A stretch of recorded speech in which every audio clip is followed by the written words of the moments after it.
Hi, this is Shelina from the Declutter Me podcast. Welcome today, and I have another special guest today, Lisa Pantling of Clutter Free Living. We've known each other for years through APTO, which is our association for professional organisers, and I thought it would be wonderful to have her here to talk about her speciality. She deals with clients predominantly who are dealing with grief or have physical disabilities. And I thought it'd be amazing to hear her, her story, how she became an organizer, and find out how she, works with her clients. So welcome, Lisa. Hi, thank you. It's lovely to have you here. So let's start off. Like, how did you become an organizer? Well, I used to also care for one of the London boroughs, and we were finding we were getting lots and lots of clients who had very hoarded homes and just really struggling. And so we started looking a lot more into the support that we could offer for people with hoarding behaviour, and we held a couple of events. And I'd managed to find APTO and invite somebody along who specialised in that area as well. And yeah, I just thought, gosh, that would be a lovely job. It'd be my perfect job, in fact. But I was about 8 months pregnant at the time. So right. I kind of put that on hold while I had a baby and had maternity leave. But while I was on maternity leave, I thought, this is it, I'm going to go for it. So I set up my website thing. So when my son was just a year old that I started, I was ready to go. I'd had my time to prepare myself. So that's kind of, I think, probably me of knowing it was a real job.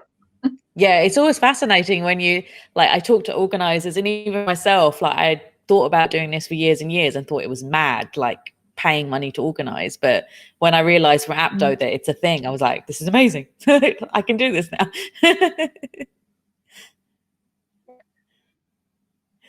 I think a lot of people do when I talk. So go on.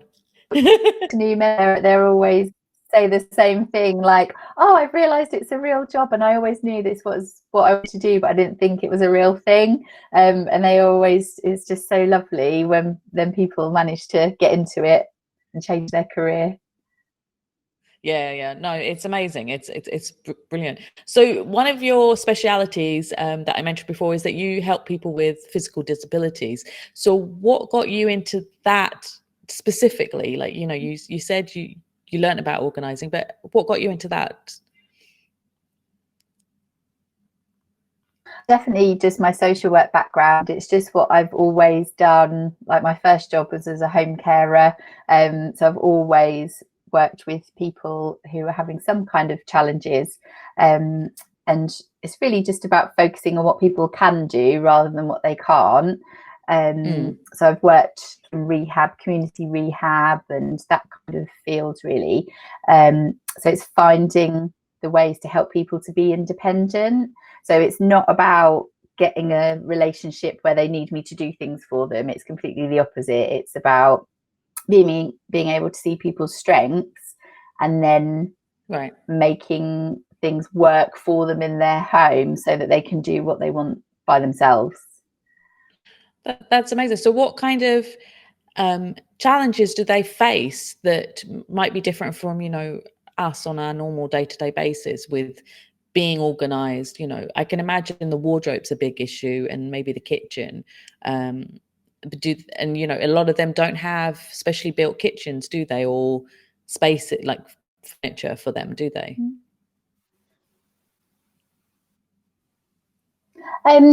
Depends if it's some people have a lifelong condition that every now and then they just need a bit of help to kind of reset base. For other people that might have had an accident or might have developed a condition or might have progressive, so it's slowly gotten worse over time, it's more a case of kind of looking at how you can put things in a way that makes life easier. So if it's hard work to do anything for any of us, it puts you off doing it. So if you've, on top of that, you've also got some mobility problems or just a sort of a certain level of energy before you get quite fatigued. You need to focus quite specifically on, right, I need to be able to get up and do this, this and this before I need to have a break. Or for some people who are working, you know, all their energy has to go into work, so then they don't, well, like a lot of us, then you come home and you don't really spend the time with yourself or your surroundings, and that doesn't change whether you have mental health issues or an acquired brain injury or whatever it might be. We all kind of have to focus on the must do stuff, and anything that's kind of optional gets pushed to the side.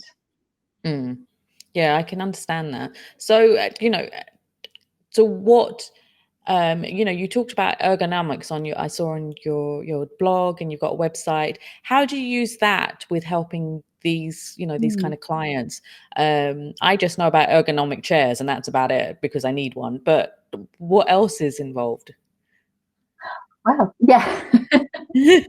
Well, that's kind of a good start, actually, because yeah, that's certainly something we would have looked at, like in the rehab team as well. And it's about, so you have an ergonomic chair so that you can work, right? So comfortable, and you can be more efficient and not have to keep stopping. And so if you apply that, you know, ergonomics really is about having the equipment that you need and the environment that you need so that you can achieve what you want to and as efficiently as possible.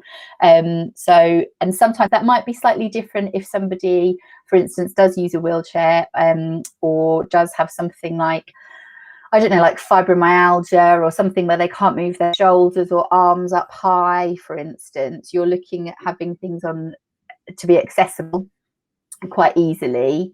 But even just generally with clients, I did a talk and I talked about just making a cup of tea, for instance, the most simple thing that most people do every morning, or coffee for me. If you're, you know, is here and your sink's way over there and your fridge is over there and your cups are, you know, behind your plates in that cupboard and your tea's in the food cupboard, but so you have like 7 journeys to make a cup of tea.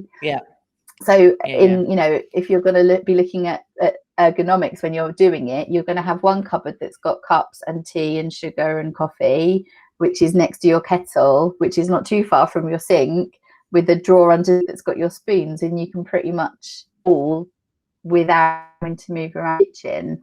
And for the people in that talk they were like, oh my God, yeah, all my things are all over the place. And so that's the most feedback from using that example that I've ever got from a talk afterwards, of people going, oh, I've just totally rearranged my kitchen. Just everyone can kind of relate to that. So all you've got to do is slightly adapt it. You know, if somebody has got even more challenges with their physical health, is just to adapt that even more so that they can do it without having to stretch and move around. So it's not a hugely different way of working. It's just about having that awareness, I think, that yes, your cups might look really pretty in that cupboard, but if you can't reach that cupboard sometimes for some reason, you're going to end up just keep leaving, and then that's when things start piling up on top of each other of not getting put away. And so you want to make everything. Wow, I didn't even think of that. Like, yeah, that tea example it's amazing for everybody. Like, everybody has that. Yeah, that works so well. And now I'm like, yeah, if you're wheelchair bound or if you have a disability, you need it as easy as possible to access, don't you? That's just incredible. Like, and how did you always think like that, in that kind of way? Because I know we all us organisers have different ways of thinking and organising. So has that always been your way of thinking of in that way, or did you train yourself? How did you get to that, to know how to help these people with their challenges? I think it's a bit of both. So certainly it comes from some training from meditation, because that's what you do. You know, if you're working with an occupational therapist, they are experts in that area. That's exactly what they do for. So definitely there's an element of training in it as well.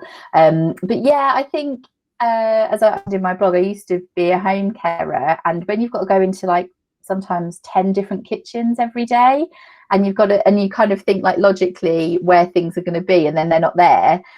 I think it kind of gets in your brain like, God, if everybody, most people keep their cutlery in the top drawer, kind of central in the kitchen, most people do, but some people don't, and then that really throws you trying to find stuff, and you've only got half an hour, and you've got to make lunch, for instance, and do medication and everything else.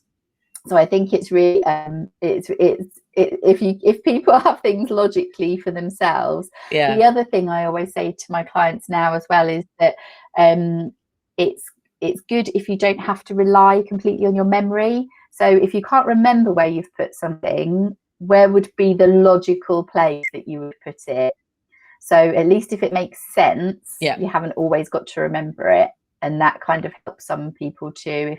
If you've got something, again, like an acquired brain injury or ADHD, or maybe a stroke or dementia, early stages of dementia where memory isn't going to be your strongest point, logic is your fallback. Like, where would I keep something? Where would everybody keep that kind of item? And then hopefully it should be there.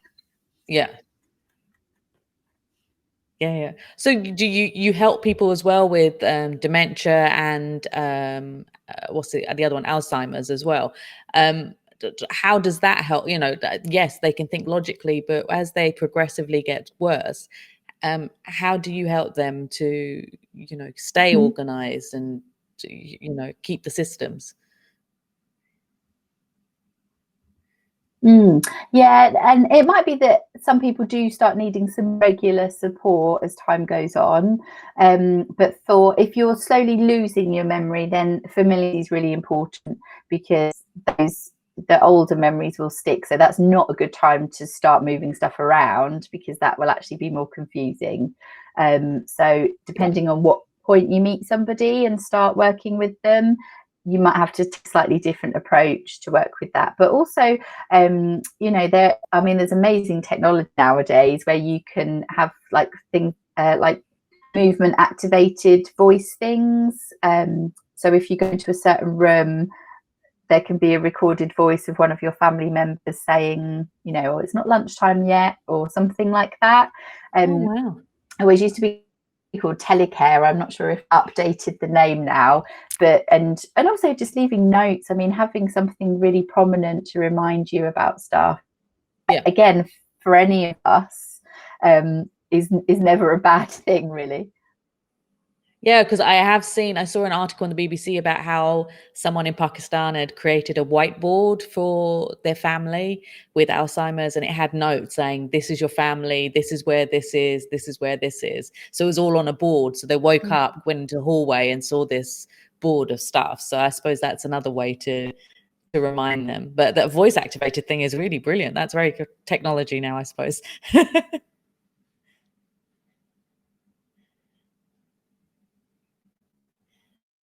So let me ask you, what are your top tips and tricks to help people who to organize, who do have like challenges, whether physical or mental challenges?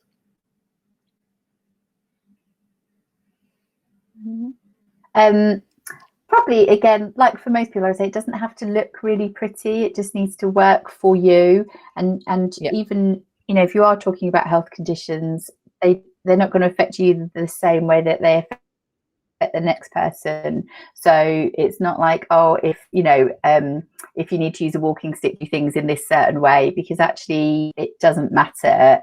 People find the most amazing adaptive ways to still be independent. And a lot of people will just say, well, there's certain things I'm actually just going to get someone else in to do, because I'd rather spend my time doing this other thing that's my priority. So we never need to make assumptions about what we think people need. Right. Every client is the expert on their life.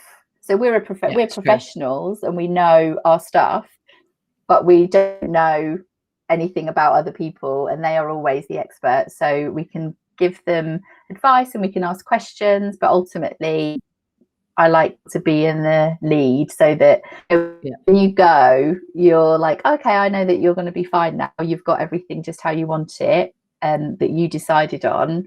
And if you need me for, just a little top up visit in a few months' time, then that's great, because we just know where everything goes, and hopefully it's easy and works. Yeah, no, that sounds brilliant. So finally, Lisa, how can people find out more about what you do and get in touch with you, especially if they're in the UK and need some help?